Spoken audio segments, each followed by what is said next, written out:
ગુજરાતમાં સતત કથળતી જતી કાયદો વ્યવસ્થાની સ્થિતિ અને ગૃહ વિભાગ ભ્રષ્ટાચારનો એપિસેન્ટર વારંવાર એક પછી એક પુરાવા સામે આવે છે. ગુજરાતમાં ગેરકાયદેસર નશાનો વેપલો, કરોડો લીટર દારૂ ઠલવાય ગેરકાયદેસર રીતે અને નશાબંધીનો કાયદો કાગળ ઉપર અને ડ્રગ્સનો કરોડો રૂપિયાની ડ્રગ્સ થાય, ગુજરાતનું વિવાદન બરબાદ થાય. ત્યાં સુધી તો સમજાતા પણ જે પોલીસ જેનું કામ આપણને રક્ષણ કરવાનું છે, આપણને અસામાજિક તત્વોથી બચાવવાનું, એ પોલીસ જ મોટા તોડકાંડમાં આવે. મને એમ લાગે છે કે ગુજરાતને શું થઈ રહ્યું છે.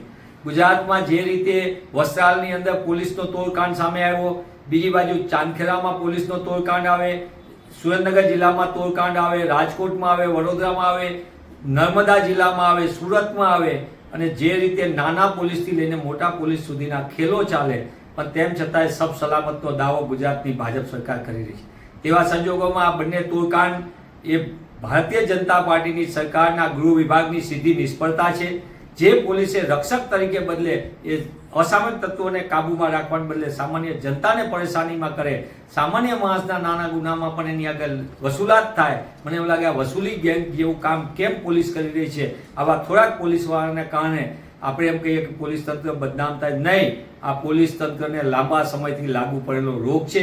ગુજરાતમાં ગાંધીનગરમાં બેઠેલા લોકો ખુદ આવી સૂચનાઓ આપે અને લૂંટનો કારોબાર ચાલવાના પરવાના આપે, એના કારણે ગુજરાતનો સામાન્ય માણસ પરેશાન થઈ રહ્યો છે. એ સલામતીનો અહેસાસ ન કરી શકે, સામાન્ય FIR ન નોંધાય, FIR નોંધવા માટે પણ એને તકલીફ અનુભવવી પડે.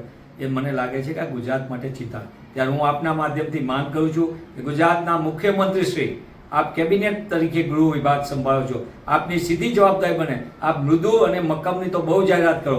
મૃદુતા તમે સામાન્ય જનતા પ્રત્યે રાખો અને મક્કમતા અસામાજિક તત્વોને કાબૂમાં રાખો. અને એની પહેલા તમારા પોલીસ તંત્રને કહો કે તોડકાંડને લૂંટકાંડને બદલે સામાન્ય જનતાને સલામતી આપે, તો જ ગુજરાત સલામત બનશે અને ગુજરાતના નાગરિકોને શાંતિનો અહેસાસ થશે.